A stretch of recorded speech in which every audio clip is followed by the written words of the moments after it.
Last summer, I drove from Texas to Colorado by myself to visit an old friend. It was supposed to be a 10-hour drive, so I left before sunrise to avoid traffic. By late afternoon, I was on a long stretch of highway with almost no other cars around. It was one of those roads where you can drive for miles without seeing a town. About an hour before sunset, I noticed an older black SUV in my rearview mirror. It wasn't unusual at first. It stayed a few car lengths behind me for several miles, matching my speed almost perfectly. When I slowed down to let it pass, it slowed down too. I figured maybe the driver was distracted. A few minutes later, I sped up. The SUV sped up with me. That's when I started paying attention. The next gas station was about 20 miles away, so I decided I'd stop there and see if the SUV continued. By the time I pulled into the station, the SUV drove right past without stopping. I laughed at myself for overthinking it. After filling up, I grabbed a drink and got back on the highway. 10 minutes later, the same SUV was behind me again. I couldn't figure out how it had gotten behind me after driving past the gas station. I convinced myself there must have been another road connecting nearby. As the sun went down, traffic disappeared completely. The SUV stayed behind me.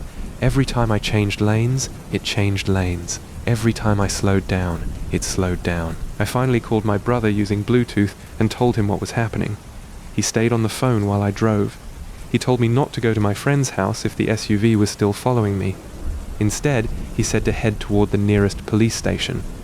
I typed 1 into my GPS. It was 35 minutes away. I never made it. About 15 minutes later, flashing construction signs forced all traffic onto a narrow 2-lane detour. There weren't any other cars around, just me and the SUV. After a few miles, the SUV suddenly pulled alongside me. The driver looked over. He was wearing a baseball cap and sunglasses, even though it was almost dark. He didn't wave. He didn't say anything. He just stared at me. Then he accelerated and pulled in front of me.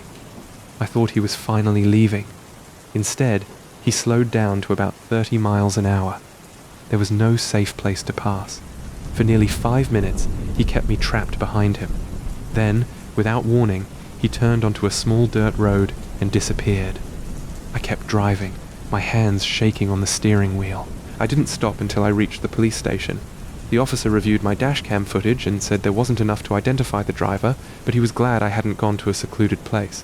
I finally made it to my friend's house close to midnight. The next morning, I walked outside to unpack my car. Something white was tucked under my windshield wiper.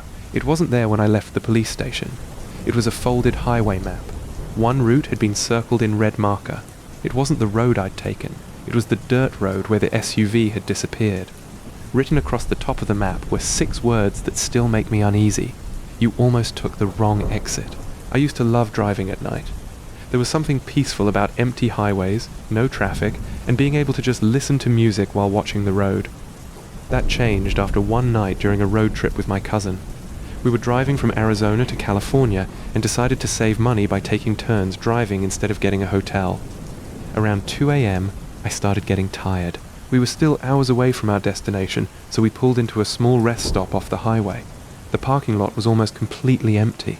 There was one truck parked near the entrance, but nobody was inside. I turned off the engine, and my cousin went inside the bathroom while I stayed in the car. A few minutes later, he came back looking confused. "What?" I asked. He pointed toward the truck. "That guy inside was staring at us." I looked over. The truck's windows were dark, and I couldn't see anyone.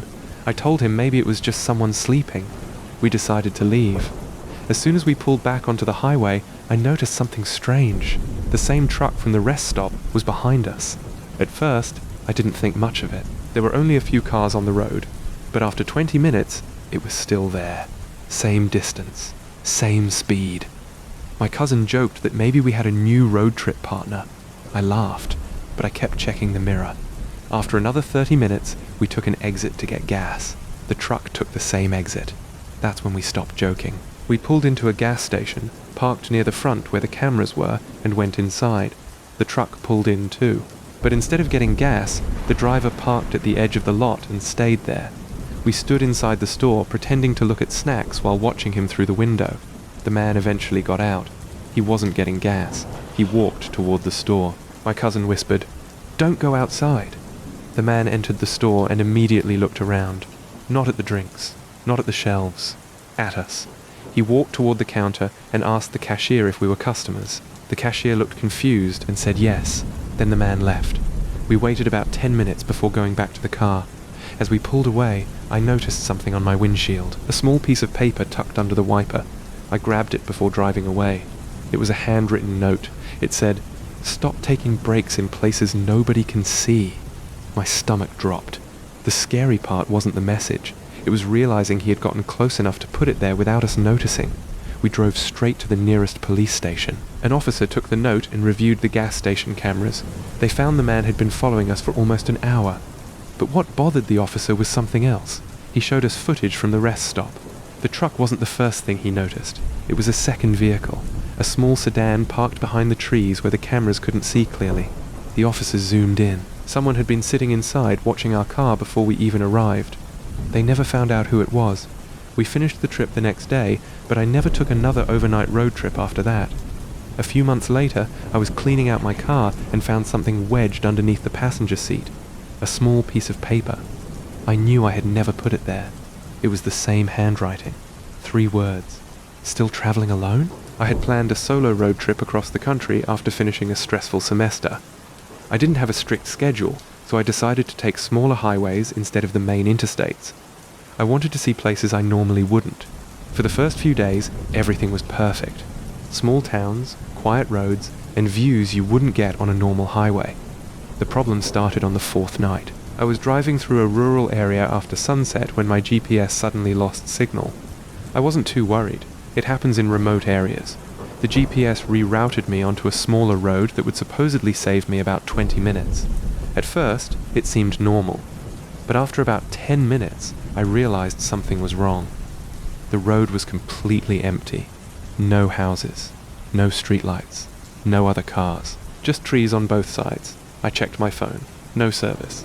I thought about turning around, but the road was narrow and there wasn't really anywhere to safely make a U-turn, so I kept going. A few miles later, I saw a small wooden sign on the side of the road. It looked old and faded. It said, R-O-A-D, closed, A-H-E, closed A-H-E-A-D.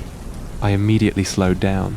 My GPS still showed the road continuing, so I figured maybe the sign was outdated. A few minutes later, I saw a truck parked on the shoulder. The driver was standing outside. I slowed down and rolled my window down slightly. The man waved at me. "Where are you headed?" he asked. I told him the nearest town I was trying to reach.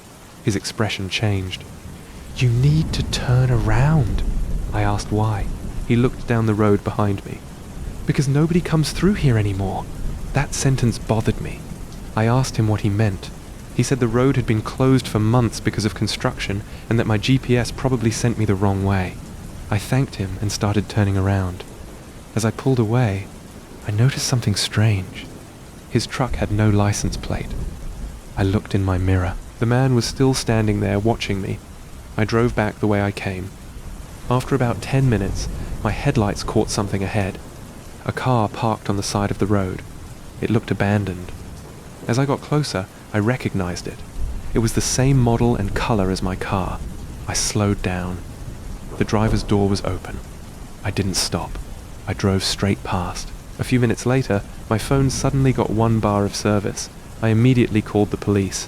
I explained where I was and what happened. The dispatcher asked me a question that made my stomach drop. "Are you still on County Road 17? I said yes. She went quiet. Then she said, "That road has been closed for over a year." I told her I knew, but I was already back on the main road. She paused again.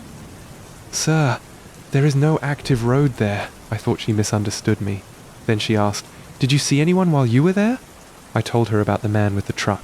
She asked me to describe him. After I finished, she told me something I still think about. A year earlier, a man matching that description had been questioned during an investigation involving several abandoned vehicles found along that road. They never had enough evidence to arrest him. The police searched the area after my call. They found the road. They found the abandoned car. But they never found the truck. Or the man. A few weeks later, I received an email from an unknown address. There was one attachment. A photo. It was a picture of my car on that empty road. Taken from behind me. I never stopped long enough for anyone to take that picture. Underneath the photo was one sentence. You were supposed to stop.